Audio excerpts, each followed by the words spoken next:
है guys, welcome back to Indira education centre. दोस्तों, आज हम पढ़ने वाले हैं हिंदी व्याकरण का एक बहुत ही महत्वपूर्ण चैप्टर निपात। तो दोस्तों, आज हम देखेंगे कि निपात क्या होता है या इसके अंतर्गत कौन कौन से शब्द आते हैं। तो दोस्तों, यदि आप लोग चैनल पर पहली बार विजिट कर रहे हैं या सभी विषय की फ्री क्लास पाना चाहते हैं तो चैनल को सब्सक्राइब करें, लाइक करें, दोस्तों में ज़्यादा से ज़्यादा शेयर करें। तो दोस्तों, इसी के साथ शुरू करते हैं। सबसे पहले देखेंगे निपात। निपात का अर्थ, यदि निपात का अर्थ देखा जाए तो निपात का अर्थ होता है बल प्रदान करना, अर्थात ऐसा शब्द जो वाक्यों में क्या है, एक बल को प्रदान करे, बल प्रदान करे। दोस्तों देखेंगे इसका कार्य क्या होता है। तो इसका कार्य होता है कि शब्द समुदाय या वाक्य को अतिरिक्त भावार्थ प्रदान करना। चाहे शब्द हो, चाहे शब्द समुदाय हो या वाक्य हो, उसको क्या हो, एक अतिरिक्त बल प्रदान करना। एक अतिरिक्त बल प्रदान करना ही क्या है, निपात होता है। यदि इसकी विशेषता देखी जाए तो विशेषता कहा जाता कि जब हमने पढ़ा था कि अभी हमने पिछली वाली क्लास में पढ़ा अव्यय या अविकारी शब्द के भेद, तो हमने इसको भी इसके अंतर्गत ऐड किया था। लेकिन क्या है, हमने कहा कि मुख्य रूप से यदि कहा जाए अव्यय के भेद या अविकारी के भेद तो मुख्य रूप से नहीं आएगा, लेकिन यह भी भेद माना जाता है। तो कहेंगे कि यह शुद्ध रूप से अव्यय नहीं है। अव्यय तो है लेकिन शुद्ध रूप से अव्यय नहीं है। या अव्यय कहेंगे कि जब कहेंगे कि अव्यय के मुख्यतः कितने भेद होते हैं तो इसके अंतर्गत यह काउंट नहीं होगा। तो यह शुद्ध रूप से अव्यय नहीं है। दूसरा पॉइंट देखेंगे, यह सकारात्मक शब्द होते हुए भी वाक्य का अंग नहीं माना जाता। मतलब यह सकारात्मक शब्द होता है, ऐसा कि नहीं नकारात्मक शब्द होता है, फिर भी क्या है, वाक्य का अंग नहीं माना जाता है। जैसे हम देखेंगे, कुछ उदाहरण के माध्यम समझेंगे। जैसे हमने कहा कि एक साधारण वाक्य लेते हैं। जैसे हमने कहा कि मैं जानता हूँ, यह तो आपका हो गया साधारण वाक्य। यदि इसी को इस शब्द में निपात शामिल कर दिया जाए, इस वाक्य में यदि निपात शामिल कर दिया जाए तो किस तरीके से हम बोलेंगे, तो कहेंगे कि मैं ही जानता हूँ। जैसे हमने कहा मैं जानता हूँ, एक साधारण तरीके से लगा, लेकिन जब हमने ही शब्द लगा दिया तो वही क्या हो गया कि मैं ही जानता हूँ। अर्थात हमें बोलने से भी प्रतीत हो रहा है कि वाक्य में क्या हो रहा है, एक बल प्रदान हो रहा है या बल लग रहा है। मैं ही शब्द ही क्या है, आपका निपात है। क्या है, आपका निपात है। तो दोस्तों, निपात के भेद देखेंगे, क्योंकि निपात के भेद से ही क्वेश्चन पूछ लिया जाता है या आपको शब्द दे देगा, पूछेगा यह निपात किसके अंतर्गत आता है। तो देखेंगे निपात के भेद, इसके मुख्यतः 9 भेद होते हैं। कितने? 9 भेद होते हैं। अब उनको हम बारी बारी से देख लेते हैं कि इन 9 भेदों का नाम क्या है या कौन सा शब्द किसके अंतर्गत आता है। तो पहला देखेंगे स्वीकार्य निपात। इसके अंतर्गत हाँ और जी हाँ शब्द आएंगे। हाँ और जी हाँ शब्द आएंगे किसके अंतर्गत, स्वीकार्य निपात के अंतर्गत। जैसे किसी वाक्य में हमने कहा मैं जाऊंगा, तो यदि उसमें निपात लगा दे जी हाँ मैं जाऊंगा, तो उस वाक्य में क्या है, जी हाँ शब्द लगाने से एक बल प्रदान हो रहा है या बल लग रहा है। दूसरा देखेंगे नकारात्मक निपात।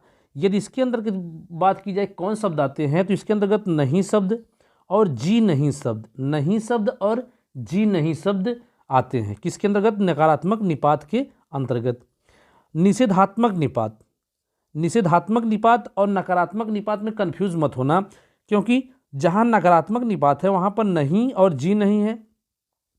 निषेधात्मक निपात में मत और बिल्कुल नहीं। दोस्तों, अभी आगे हम उदाहरण के माध्यम से समझेंगे कि किस तरीके से हम इस शब्दों को पहचान सकते हैं या पहचान सकते हैं कि ये इस वाक्य में निपात लगा हुआ है। तो हमने नकारात्मक और निषेधात्मक देखा, तो आप नकारात्मक और निषेधात्मक में कंफ्यूज मत होना। उसमें नहीं और जी नहीं शब्द है, इसमें मत और बिल्कुल नहीं शब्द है। अगला देखेंगे प्रश्नबोधक निपात। इसमें क्या और प्रश्नवाचक चिन्ह भी लगा हुआ है, और क्या ना यह भी क्या है, आपका प्रश्नबोधक निपात है और इसमें प्रश्नवाचक चिन्ह भी लगा है। नेक्स्ट देखेंगे विस्मयादि बोधक निपात। यदि इसके अंतर्गत बात की जाए तो इसके अंतर्गत काश और काश की या अरे वाह, ये सभी शब्द क्या किसके अंतर्गत आएंगे, विस्मयादि बोधक के अंतर्गत आएंगे। काश और उसके जो शब्द रहेगा उसके बाद आपका विस्मयादि बोधक का चिन्ह भी लगा रहेगा। तो दोस्तों हमने कल आपके अव्यय के भेद में पढ़ाया था संबंध बोधक, समुच्चय बोधक और आपका विस्मयादि बोधक। यदि आप लोग वीडियो नहीं देखें तो डिस्क्रिप्शन में लिंक मिल जाएगा, वहाँ से जाकर आप लोग देख सकते हैं। तो हमने देखा कि विस्मयादि बोधक निपात के अंतर्गत कास और कास की आते हैं।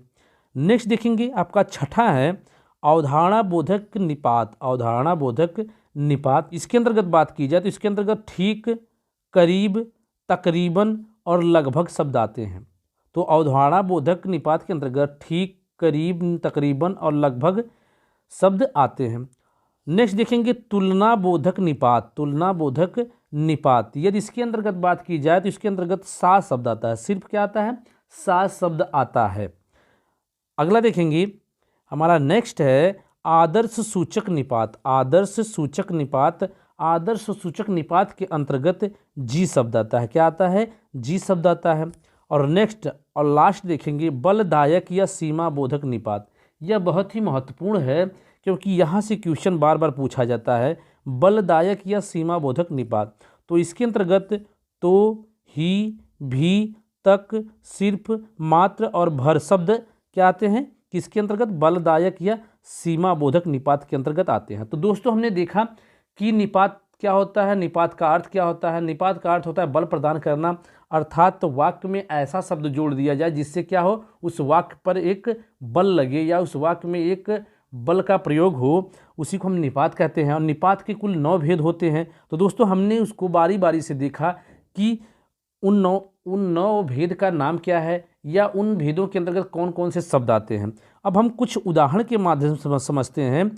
जैसे हमने कहा कि मैं जा रहा हूँ, यह एक क्या हो गया? आपका साधारण वाक्य हो गया, मैं जा रहा हूँ। यदि कहा जाए कि इसमें ऐड कर दिया जाए निपात को तो किस तरीके से शब्द लगेगा, किस तरीके से बोलने पर भी बल लगेगा। जैसे हमने कहा कि मैं जा रहा हूँ तो कहेंगे कि अब यदि हमने जी हाँ शब्द जोड़ा, जी हाँ शब्द जोड़ दिया मैं जा रहा हूँ में, तो हमने कहा, जैसे हमने बोला कि मैं जा रहा हूँ, इसके बाद हमने बोला कि जी हाँ मैं जा रहा हूँ। जी हाँ शब्द जोड़ने से क्या है? एक बल लग रहा है, बोलने में एक क्या है? बल लग रहा है। इसलिए क्या है? वही इसीलिए कहा जाता है कि निपात क्या होता है, किसी शब्द में इसलिए ऐड किया जाता है क्योंकि उसमें एक बल प्रदान करता है, एक बल उसको बल प्रदान करता है। नेक्स्ट देखेंगे थोड़ा पढ़ लो। हमने कहा साधारण वाक्य क्या है आपका? थोड़ा पढ़ लो। यदि निपात जोड़ दिया जाए तो हमने 7 निपात जोड़ा तो वो हो जाएगा वो थोड़ा सा पढ़ लो, थोड़ा सा पढ़ लो। तो सा शब्द क्या कर रहा है? वाक्य में बल प्रदान कर रहा है, वाक्य में बल प्रदान कर रहा है। इसलिए क्या है? इस सा को क्या कहेंगे हम? निपात कहेंगे। नेक्स्ट देखेंगे 2 लीटर पानी है। 2 लीटर पानी है, ये साधारण वाक्य हो गया आपका। यदि इसमें निपात ऐड कर दिया जाए तो हम यदि लगभग निपात ऐड कर दें, लगभग, तो कहेंगे लगभग 2 लीटर पानी है। यह क्या हो गया? लगभग 2 लीटर पानी है। यह क्या हो गया? यहाँ भी बल प्रयोग हो रहा है और कौन शब्द कर रहा है? लगभग। इसलिए लगभग शब्द क्या हमारा? निपात है। जैसे नेक्स्ट देखेंगे कि मैं जाऊँगा, मैं जाऊँगा, यह साधारण वाक्य हो गया। यदि इसमें निपात ऐड कर दिया जाए तो हो जाएगा आपका जी नहीं, हमने ऐड किया, जी नहीं निपात को हमने इस वाक्य में ऐड कर दिया तो कहा कि जी नहीं मैं जाऊंगा। मैं जाऊंगा हमने बोला तो एक साधारण सा लगा, लेकिन मैंने कहा जी नहीं मैं जाऊंगा तो क्या हो रहा है? इस वाक्य में एक बल प्रदान हो रहा है। इसलिए दोस्तों ऐसा शब्द जो वाक्य को एक बल प्रदान करे वही क्या होता है? हमारा निपात है। तो दोस्तों आशा है भली भांति समझ में आया होगा। तो दोस्तों आज के लिए बस इतना ही। यदि आप लोग चैनल पर पहली बार विजिट करें तो चैनल को सब्सक्राइब करें, लाइक करें और दोस्तों में शेयर करें, बेल आइकन को जरूर दबाएं जिससे कि वीडियो को नोटिफिकेशन सबसे पहले मिलती रहे। दोस्तों कल फिर मिलेंगे नेक्स्ट वीडियो के साथ। जय हिंद।